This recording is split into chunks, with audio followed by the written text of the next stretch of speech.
स्वामी जी, आपके चरणों में कोटि कोटि प्रणाम। संत किसे कहते हैं? सकलडीहा से एक गुरु भक्त आए हुए हैं जिनकी जानने की जिज्ञासा है कि स्वामी जी, संत की पहचान क्या है, यानी संत किसे कहते हैं।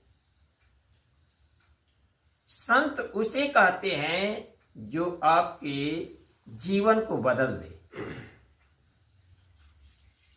आप ही जैसे एक बार भगवान राम से देवर्षि नारद ने पूछा कि प्रभु, संत किसे कहते हैं, संत की पहचान क्या है।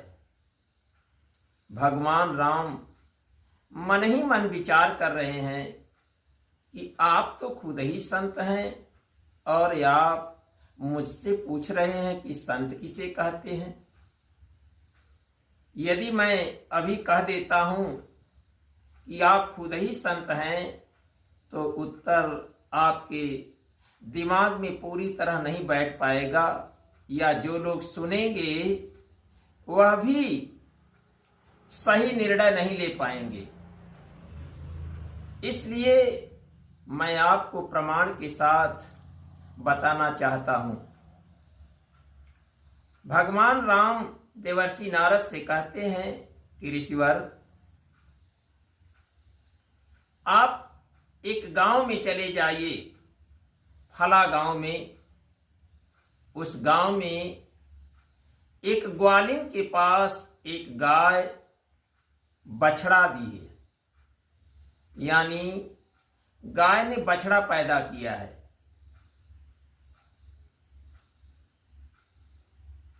ऋषि जी यानी देवर्षि जी से कहते हैं राम कि वहां जाने के बाद आप पूछेंगे कि संत किसे कहते हैं तो आपको उत्तर मिल जाएगा। भगवान राम से देवर्षि कहते हैं कि प्रभु, आप ये बहाना क्या कर रहे हैं, आप बताइए कि संत किसे कहते हैं। तब राम कहते हैं कि मैं जो कह रहा हूं पहले आप करिए। आप केवल जा करके वहां देख करके आइए, पूछिए उस ग्वालिन से कि वो बछड़ा कहाँ है, उस बछड़े से अपना प्रश्न कीजिएगा। देवर्षि नारद भगवान राम की बात मान करके वहां से चल दिए। उस गांव में पहुंचे। गांव में पहुंचने के बाद ग्वाला का नाम पूछ करके उसके दरवाजे पहुंचे। जिस समय उसके दरवाजे पहुंचे तो ग्वाला था नहीं, ग्वालिन थी। ग्वालिन से पूछे कि फला व्यक्ति का घर है। ग्वालिन ने उत्तर दिया कि हाँ प्रभु, यह फला यादव का ही घर है। देवर्षि नारद उस ग्वालिन से पूछे कि पता चला है कि आप की गाय बछड़ा पैदा की है। ग्वालिन ने कहा कि हाँ प्रभु, जरूर बछड़ा पैदा की है। देवर्षि नारद ने कहा कि ग्वालिन, क्या आप उस गाय के बच्चे को मुझे दिखा सकती हैं। ग्वालिन ने कहा कि हाँ, जरूर दिखा सकती हूं। देवर्षि नारद को साथ में लेकर के झोपड़ी में बछड़े को बांधी थी, ले जाकर के दिखाती है ग्वालिन। जब नैनाचार होता है तो वहीं बछड़ा दम तोड़ देता है। देवर्षि जी डरने लगते हैं कि कहीं ग्वाला आकर के मुझे मारने न लग जाए, या पड़ोस के लोग ही मुझे मारने पीटने न लगे। कुछ देर बाद देवर्षि जी कहते हैं ग्वालिन से कि ग्वालिन, मेरा इसमें कोई दोष। ग्वालिन कहती है कि नहीं महात्मन, आपका कोई दोष नहीं है, आपने तो कुछ किया भी नहीं, केवल आप देखे थे वहीं दम तोड़ दिया। तो मेरे नसीब में यही लिखा है, इसमें आपका दोष नहीं है ऋषिवर।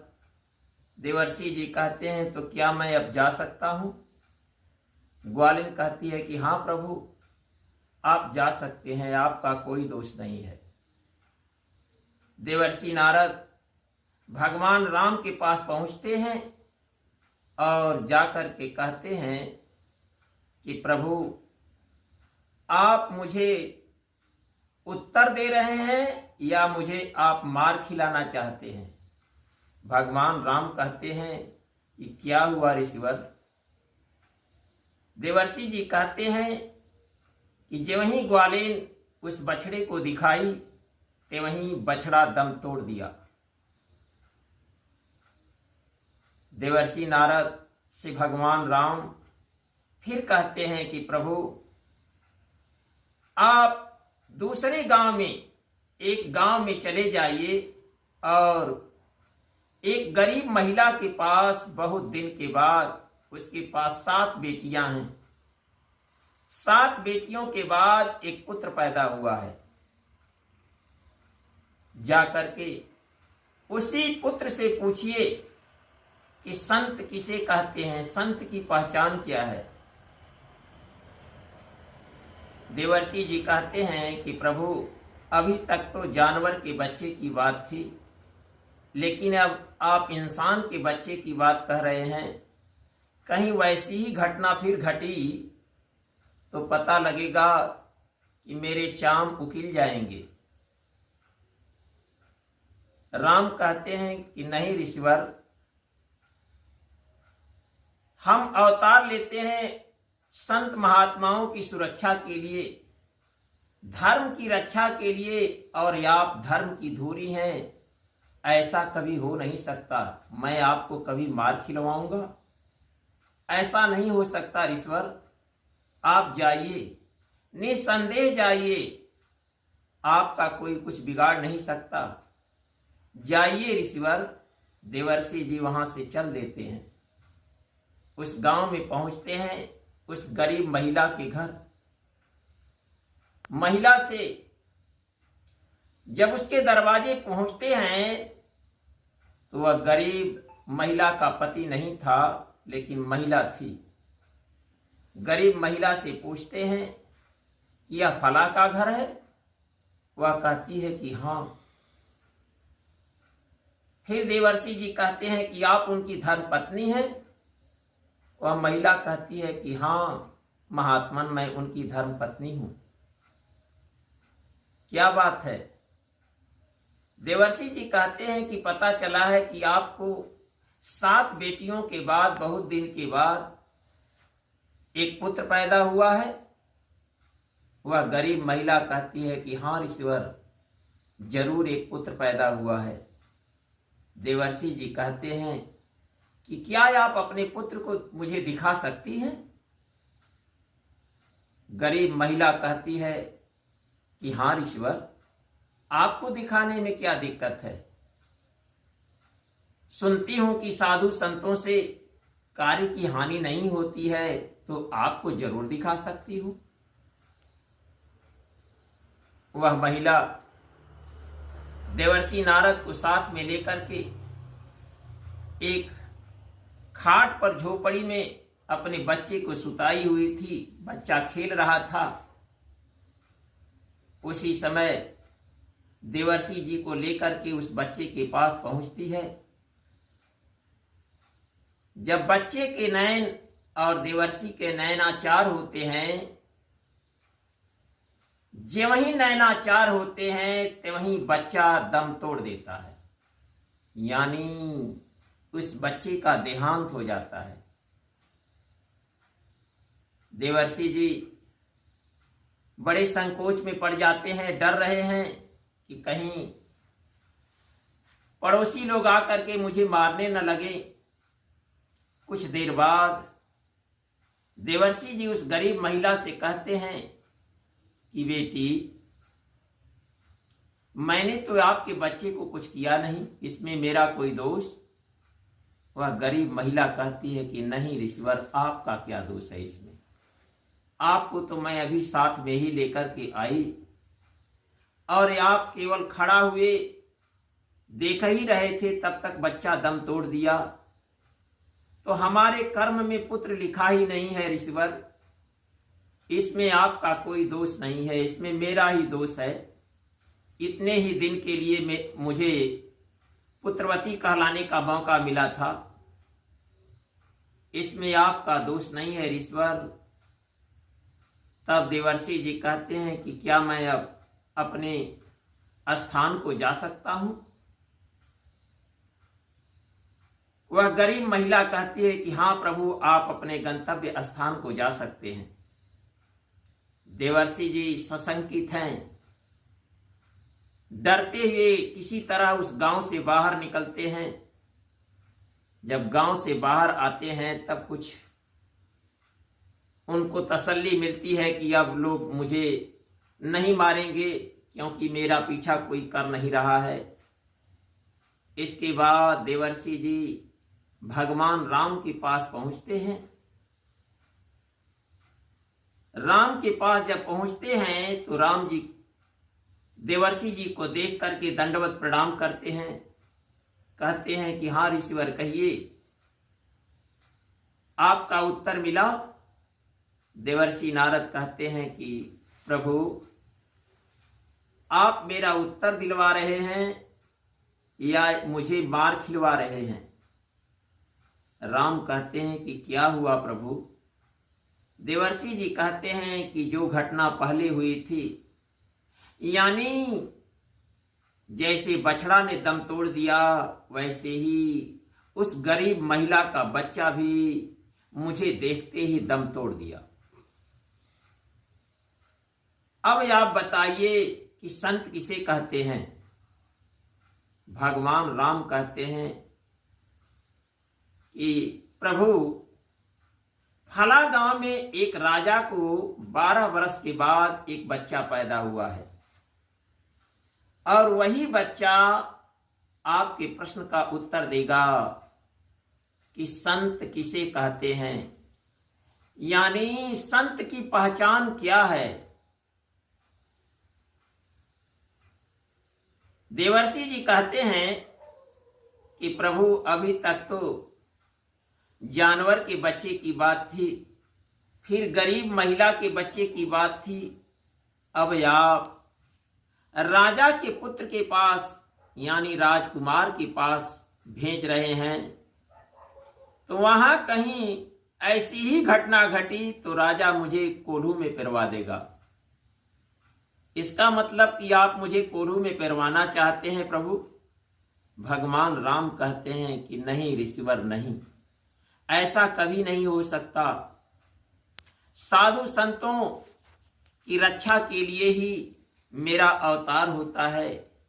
जब जब धर्म की हानि होती है, अधर्म बढ़ता है, यानी साधु संत सद्गुरु की वाक्य मानने वाले इस नश्वर जगत में नहीं रह जाते हैं, तभी मेरा अवतार होता है। मैं आपको कभी नहीं ऐसा करा सकता कि आपको डंडा लग जाए, डंडा खाना पड़े, आपको कोल्हू में पेराना पड़े, ऐसा हो नहीं सकता ऋषिवर। आप विश्वास के साथ मेरी वाणी पर विश्वास करके उस राजा के राजमहल जाइए और उस बच्चे से अपने प्रश्न का उत्तर पूछ लीजिए। वह बच्चा जरूर आपके प्रश्न का उत्तर देगा। देवर्षि जी वहां से चल देते हैं। राजा के किले के पास जब पहुंचते हैं तो वहां पर द्वारपाल लगे हुए हैं। द्वारपाल से कहते हैं कि मैं राजा से भेंट करना चाहता हूं। द्वारपाल कहता है कि महात्मन, आप यहीं खड़ा रहिए, मैं आज्ञा लेकर के आता हूं। जैसी आज्ञा होगी उसके अनुसार मैं फिर आपको, यदि कहेंगे कि हाँ लेकर के आइए, मैं मिलना चाहता हूं, तो आपको मिलवा देता हूं। यदि कहेंगे कि मैं नहीं मिलूंगा तो मैं आपको मिला नहीं सकता। देवर्षि जी कहते हैं कि ठीक है, आप जाइए। द्वारपाल जाता है, जाकर के राजा से कहता है कि महाधिराज, एक संत आपके राजमहल के मेन गेट पर आए हुए हैं जो आपसे मिलना चाहते हैं। राजा कहते हैं कि द्वारपाल जाओ, उन्हें सादर लेकर के मेरे पास आओ। द्वारपाल जाता है, देवर्षि नारद को सादर लेकर के राजमहल में राजा के पास पहुंचता है। राजा जब देवर्षि जी को देखते हैं तो राज सिंहासन से उतर करके दंडवत प्रणाम करते हैं। इसके बाद राज सिंहासन पर बैठाते हैं। इसके बाद राजा अपने हाथों से देवर्षि जी के चरण कमलों को धोते हैं और उस चरणामृत का पान करते हुए पूरे राजमहल में उस चरणामृत को छिड़कवाते हैं। इसके बाद पानी पिलाते हैं। तब कहते हैं कि हाँ ऋषिवर, आप कैसे चले हैं? मेरे लायक यदि कोई कार्य हो तो कहिए। देवर्षि जी कहते हैं कि राजन, पता चला है कि आपकी रानी को 12 वर्ष के बाद एक बच्चा पैदा हुआ है। राजा ने कहा कि हाँ। देवर्षि जी ने कहा कि क्या आप अपने उस बच्चे को दिखा सकते हैं मुझे? राजा कहते हैं कि देवर्षि जी, उसमें 2 लोगों का हक बनता है। एक रानी का भी हक है और मेरा भी हक है। इसलिए मैं जब तक रानी से पूछ नहीं लूंगा तब तक मैं आपको उत्तर नहीं दे सकता। देवर्षि जी कहते हैं कि ठीक है, पूछ लीजिए। राजा दासी को बुलाते हैं और कहते हैं कि जाओ, रानी से पूछ करके आओ कि आपके बच्चे को एक महात्मा आए हुए हैं जो देखना चाहते हैं, तो क्या वो दिखा सकती हैं? दासी जाती है रानी के पास। रानी से पूछती है, एक महात्मा आए हुए हैं, क्या आप अपने बच्चे को महात्मा का दर्शन करा सकती हैं? रानी कहती है कि दासी, जाओ, महात्मा जी को सादर लेकर के मेरे पास आओ। साधु से कार्य की हानि नहीं होती है, जैसा कि श्री रामचरितमानस में लिखा गया है कि साधु से होई न कारज हानि, इनसे हठ करी हाहू पहचानी।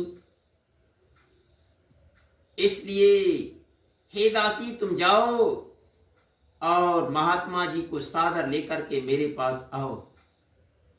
दासी जाती है और राजा से जाकर के कहती है कि महाराज धीराज, रानी महात्मा जी को बच्चे को दिखाने के लिए, यानी महात्मा जी का दर्शन करने के लिए बच्चे को दिखाना चाहती हैं कि बच्चा कम से कम मेरा महात्मा का दर्शन तो कर ले। राजा कहते हैं कि ठीक है दासी, सादर लेकर के जाओ। दासी देवर्षि नारद को सादर लेकर के रनिवास महल में पहुंचती है, जहां पर रानी अपने बच्चे को पलना में झलुआ झुला रही थी। जब देवर्षि जी वहां पहुंचते हैं तो रानी आकर के देवर्षि जी के चरणों में नतमस्तक हो जाती है, साष्टांग दंडवत प्रणाम करती है और कहती है कि हाँ महात्मन, क्या हुक्म है? देवर्षि जी कहते हैं कि पता चला है कि आपके पास एक बच्चा 12 वर्ष के बाद पैदा हुआ है। पता चला है कि 12 वर्ष तक आपके पास बच्चे नहीं थे। 12 वर्ष के बाद आप पुत्रवती हुई हैं, तो क्या आप अपने बच्चे को मुझे दिखा सकती हैं? रानी कहती हैं कि हाँ ऋषिवर, जरूर दिखा सकती हूं। चलिए। रानी सागर देवर्षि जी को लेकर के पालने के पास पहुंचती हैं। बच्चा जब देवर्षि जी को देखता है और देवर्षि जी जब उस बच्चे को देखते हैं तो बच्चा बहुत तेज जोर आवाज में हंसना शुरू करता है। देवर्षि जी कहते हैं कि भैया देखिए, धोखा मत दीजिएगा आप। बच्चा कहता है कि नहीं ऋषिवर, नहीं, मैं धोखा आपको नहीं दूंगा। बोलिए आप कैसे चले हैं? देवर्षि जी कहते हैं कि मैं अपने प्रश्नों का उत्तर पाने के लिए बहुत समय से परेशान हूं। बच्चा कहता है कि कहिए ऋषिवर, आपका प्रश्न क्या है? देवर्षि जी कहते हैं कि मेरा प्रश्न है कि संत की पहचान क्या है। वह बच्चा, वह राजकुमार कहता है कि अभी आपके प्रश्नों का उत्तर नहीं मिला। आपके प्रश्नों का उत्तर तो मिल गया होगा। देवर्षि जी कहते हैं कि नहीं बाबू, अभी कहां मिला मेरे प्रश्नों का उत्तर। वह राजकुमार फिर कहता है कि नहीं महात्मा, आपके प्रश्नों का उत्तर तो मिल गया होगा। देवर्षि जी कहते हैं कि नहीं बाबू, बहाना मत कीजिए, मेरे प्रश्नों का उत्तर दीजिए कि संत किसे कहते हैं, यानी संत की पहचान क्या है।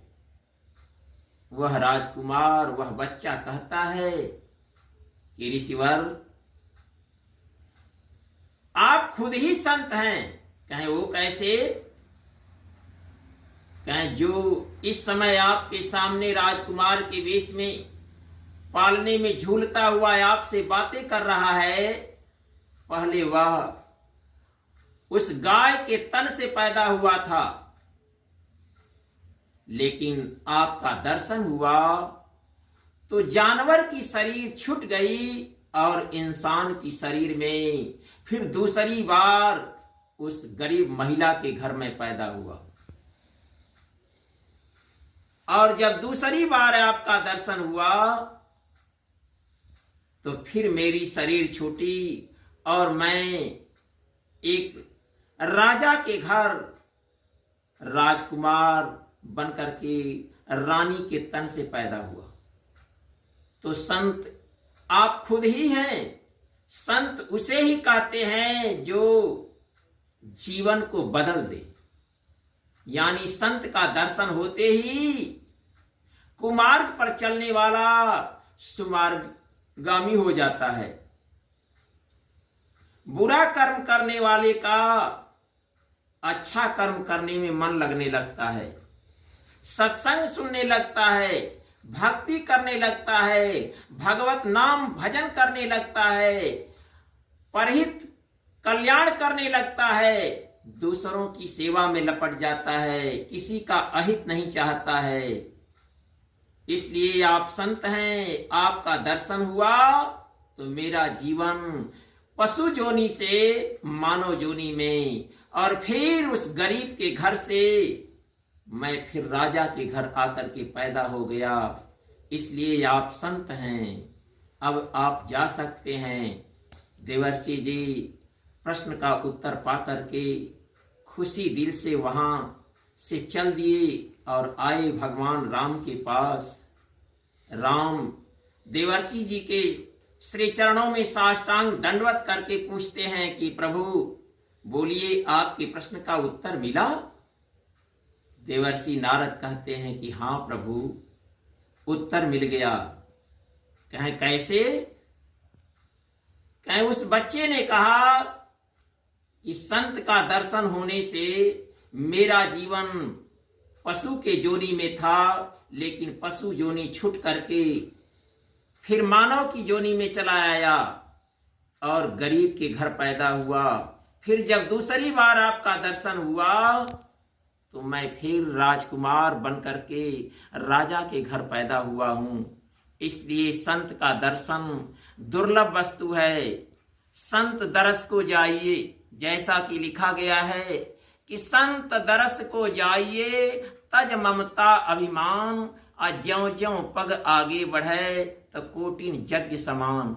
इसलिए सभी श्रद्धालुओं से, भक्तों से, सत्संग सुन रहे सत्संगी प्रेमियों से मेरी गुजारिश है कि दर्शन संत का जरूर करें, जिससे आपके क्लेश सब दूर हो जाएंगे, अघ का नाश हो जाएगा, जीवन बदल जाएगा, भगवान की भक्ति में मन लगने लगेगा और सुख शांति आपको हमेशा मिलने लगेगी।